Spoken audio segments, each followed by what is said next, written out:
The Yankees lose. Ding dong, the witch is dead. Witch, oh witch. The Yankee witch. Woo! Look, I got no dog left in the fight, so as my team's gone, now I just shift into pure hatred. And what's really great for me in these playoffs now is that I have nothing left but teams that I have mostly disdain for. Sure. The Yankees obviously lose last night.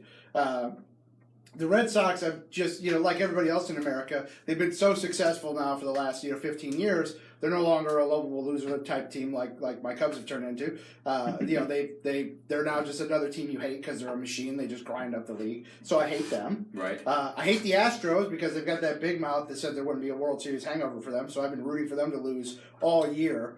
And then, of course, I hate the Dodgers and the Brewers with every fiber of my being. So it's going to be a nice October hate fest. At the Casa de Beef, we're rooting for everyone to lose. Somehow, only there will be no champion. Only 3 of the 4 can ultimately lose, but I will be rooting for everyone to lose in dramatic fashion. Hi, Drew. Hello. I know Drew enjoyed watching the Yankees lose as a Mets fan. I love it. He loves it. Made him feel good. It made me feel good. For me, I don't have any bone to pick with Brewer. I want a Brewers-Stros World Series. That's what I told you I thought it would be a couple weeks ago. I'd be fine with that. I kind of like the Astros because I'm a big Bregman guy. Bregman, Altuve, Carrera. I think they're all, I like them. So I'd be fine with them going back-to-back, honestly. If Keuchel hadn't come out and opened his fat mouth with the, we're not the Cubs. There's not a They're a likable. I would like the Astros just fine. But you stuck your foot in your mouth, Keuchel. You drew my ire. You brought it out. So now you're the enemy. And the fun part is all the Red Sox fans that I've gotten together on Twitter who somewhat like me right now because I've been bashing the Yankees left and right, and they think I'm funny for that, will now hate me this next series when I pivot to being an Astros fan. Right, you shift and start bashing the Red Sox, and then they'll turn on you. Your follower account's going to do one of these. Well, that's fine. That's fine. such is the life as a unaffiliated baseball fan in October now. Yeah, I'm quite used to it. Yeah, so you've become just a hater. Yeah, and that's what I am. I've been that guy for many years until recently. So it's fun. It's I much rather my team be in it, but it's sort of fun to go back to the old ways of just hating everybody that is in the playoffs because my team isn't. Yeah. It's nice to sort of revisit my roots that way. Exactly. And get back in touch with my heritage. What the hell is here we go. Hey, Jamal Charles is here, so everything's fine now. Everything's good. No worries. You know what I just kept thinking about is if there was some voodoo magic I could do to where we could really get 2012 Jamal Charles. Well, 2012 Jamal Charles wouldn't be available in Week 6. That's for sure. Yes. I'm not trying to pile on a guy who called me this morning.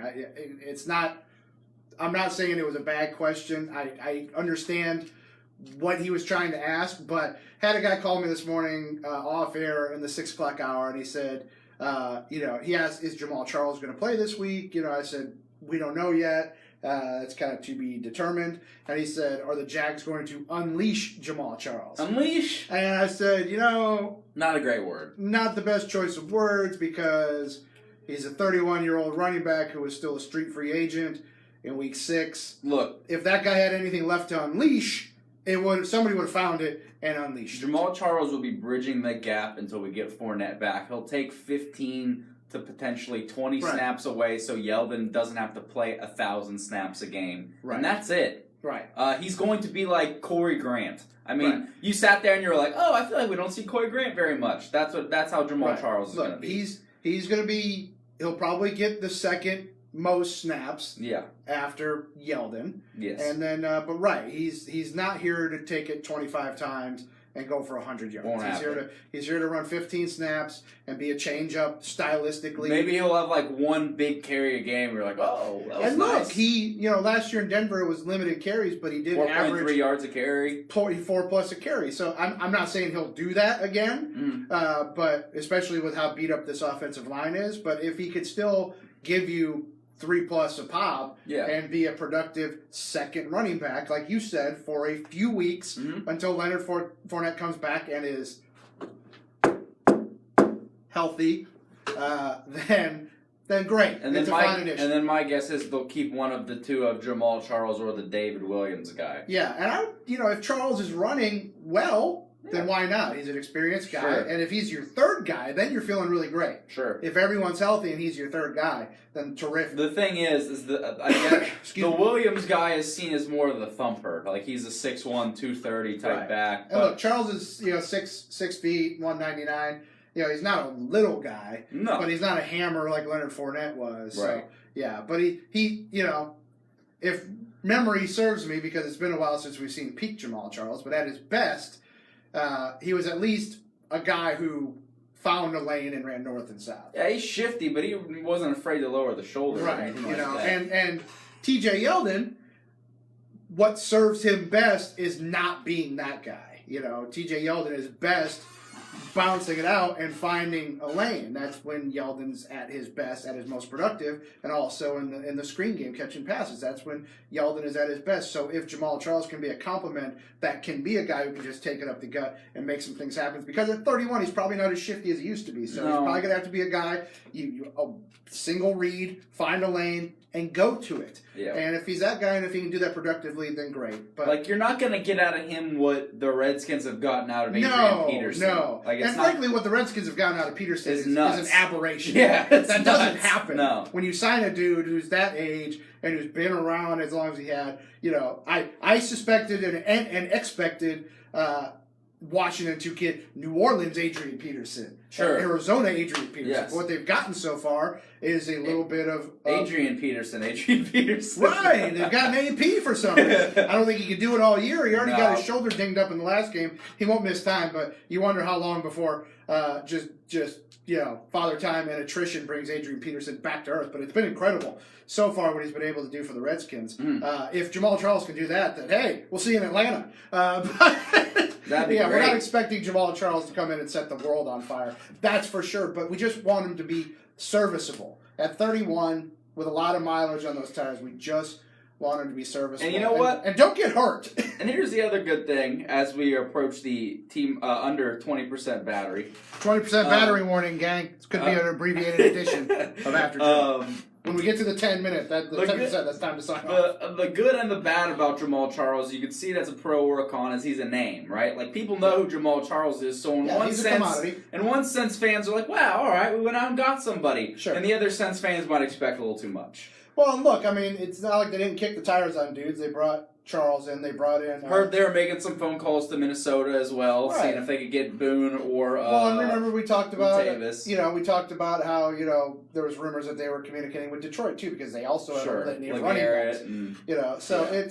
It's an Abdullah. And it's like could Abdullah probably would have been the guy they would have given up by. But I think the organization has shown, and this move lends itself to this notion that organizationally, they don't want to spend draft pick assets to address running back right now, which tells you that they feel like Leonard Fournette's injury won't be too long or lasting, and they feel like when he comes back, he will be fine. We're saving the draft pick trade for maybe that's wishful thinking. I don't know. Maybe we're saving it for alignment of some sort. Alignment or I don't even know what we could go get, honestly. That's the scary... Maybe a running back. Yeah. But that's the scary part about the lineman market. It's like, who are you even going to go trade? Who are you going to go get? Eric Flowers? Yeah, no thanks. Luke Jokel's out there. You want him? I wanted to say that as soon as the news came out, the Giants are releasing Eric Flowers if he's not traded by... I was like, I just wanted to quote him and be like, don't even ask. Right. Everybody should know what I'm talking about. I mean, do you not remember week 1? He's not good. And how cartoonishly Eric Flowers got abused by the Jaguars? He was the starter for the Giants, then he was demoted, and then he was released. Yes. Okay? The Giants guy. That's not a guy you want on your football team. You don't want him.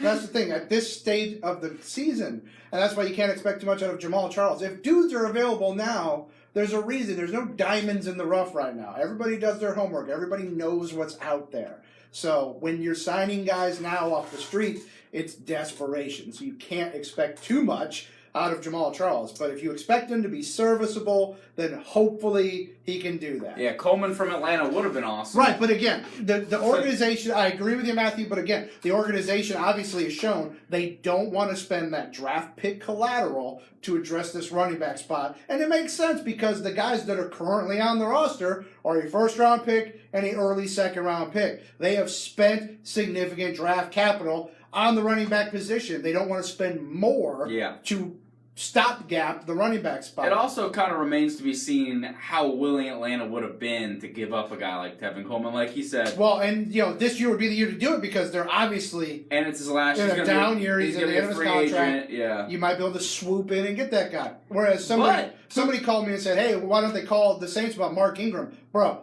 The Saints are on the Super Bowl track now. They're not giving up Mark Ingram. No. Everyone's staying in-house in New Orleans. They're on the path. Like, did you watch the game the other night? First off, and look, and I actually was telling Boyd King about this because Boyd King has Kamara on his fantasy team, so he's pissed off. He's like, what happened? Well, should I trade Kamara for Ingram? I said, one, absolutely not. No. Kamara had like 100 less carries than Ingram last year and still put up a ton of fantasy points. It's fine. But Kamara's got run into the ground through the first 4 or 5 weeks. Right. So I'm telling you, all they were doing the other night was maybe giving him a little breather. Well, right, it's and going also to even back out. And also Ingram coming off the suspension. This was Ingram's, up yours game where I'm going to show the league. So Ingram came out fresh. Right, Ingram came out.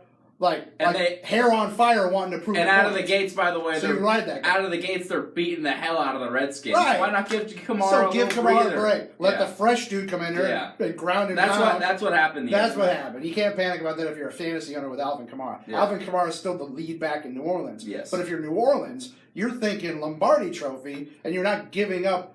Ingram. Mark Ingram is a very valuable asset to that team. There's no way they would trade at all. him. No. That's why the Coleman thing was so interesting, because Atlanta, conversely, is a team that started the season with very high hopes. They've been decimated by injuries. They're not on a trajectory that suggests that they're a contender. They may be a fringy playoff team, but they're not a title. Here's the other thing about the Coleman situation. Who's to say they won't stick with Coleman over Freeman at this point? Freeman's been banged up ever since they gave him that deal. He hasn't been healthy. Right. That's not a situation where there's a clear cut 1-2 guy. That's like 1A and 1B. Yeah. They may like Coleman. Yeah. For the future. Because, like you said, Freeman's had his own injury issues. Right. So, and they gave him all that money, so maybe they're like, maybe we'll just cut ties with Freeman. You never know. Yeah. You don't know how they feel about it. Yeah.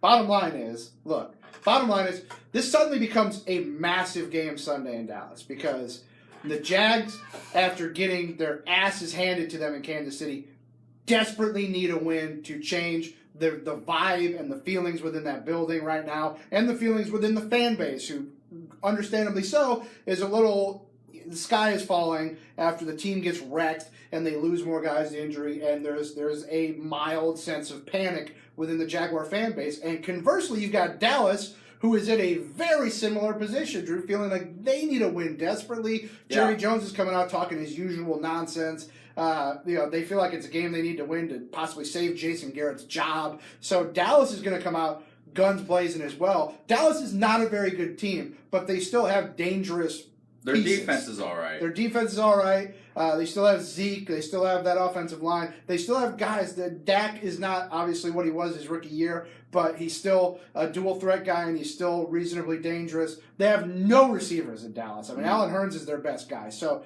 it should be a day where if you stack up against the run, you should do all right. But you got to get this game. You got to beat Dallas. Dallas is no good. And you turn around, you're coming home, you got Houston coming in, and then you got the game to London. So you got to come in, you got to go to Dallas and get this thing done. You're better than the Dallas Cowboys. Go beat the Dallas Cowboys. Right. And like I said earlier this week, that Houston Texans game is a must-win, especially with them going to Dallas. They're only a game out now, guys. Right. They're a game out, and if you lose that game, you're 0-2 in the division. Can't be 0-2 in the division. Yeah, this division's gotten real funky all of a sudden, so you need to make a statement game against Dallas, come home, stomp Houston into the ground, and then go to London, and hopefully, much like you did with Baltimore last year, Jeff Prosser's talked about this all off season, that arguably the Jaguars' biggest home field advantage is the London game, because teams that are going there for the first time just don't know what the deal is. Sure. It's an adjustment. They haven't done it before. The Jaguars now have done it year in, year out, and they know the drill. And they showed it last year against Baltimore. Baltimore came in a much better team, at least, perception-wise at that stage of the season. The Jaguars had surprised some teams. We didn't know that they were exactly what they were going to end up being by the end of the season. Baltimore came in, and the Jaguars just beat the ever-loving hell out of them. They need to do something like that with Philadelphia, too. I'm not saying it's going to be 44-7, but they need a win against Philadelphia, a statement win. If they can run off 2 out of these 3 or 3 straight, then Big. everything's back on track because then you hit the bye. Leonard's coming back. You just went through the toughest part of your schedule. And you're feeling great. 6-2. But here's the other thing about that division, by the way. The Colts aren't as bad as we thought. No, and I'm telling you right now, Andrew, they've been in every game they've played. Andrew Luck, there's going to be at least one of those Jaguar-Colts game where it's going to get tight late. Right. The 3 coming off that bye, suddenly it's weird because it's a trip to Indianapolis, which is a little tougher than maybe it looked on paper. Mm-hmm. Pittsburgh here ain't going to be a walk in the park. No. And then you go to Buffalo, who's a weird, freaky team who sucks one week and then beats the hell out of Minnesota, and then they suck, and then they beat a playoff team. So who knows what you're going to get out of the Buffalo Bills? And right now, at this point in time, you don't trust the Jaguars to win the games that they should because you just don't know what you're going to get. So it'll be interesting. And Matthew, has any upgrade on the Hurt offensive line? No. What you have is what you have right now.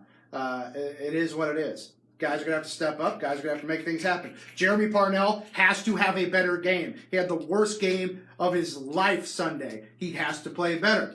Josh Wells did great. Yeah. He handled his business. Brandon Linder getting dinged up, that hurt. But Linder needs to play, and Parnell needs to play like he's capable of playing because he was awful Sunday, and that's unacceptable at this stage of the season with the shape of this offensive line. There's nobody behind you they can count on, Parnell. You need to step up. It's on you, buddy. This is your show. You were the free agent. Go make plays. And handle your business. And we know you're watching because you're a big fan. My God, he's a huge Who isn't at this point? He's massive. He tells me in the locker room when I go down there, he says, Beef, I love the After Drill show. Tell my friend Drew I said hello. Right. I mean, we have a cult-like following. It's kind of nuts. I mean, even when we get out of here, look, I don't want to give people too much into a look behind the scenes. I mean, we're fighting off paparazzi. We have a gate to get in. We have the fenced-in parking lot, which thank God for that. Because as soon as the gate opens, the cars swarm. It is You've got to just kind of idle out to Hogan Road because you're surrounded by people. It's uncomfortable. But it's the nature when you're just the peak of not only streaming perfection, but also the ideal male body. Exactly. So it's hard. Yes. It's hard for us. On that note, before my phone dies here, we'll get to a fond farewell. We haven't hit the 10% mark. We're going to make it, guys! Woo!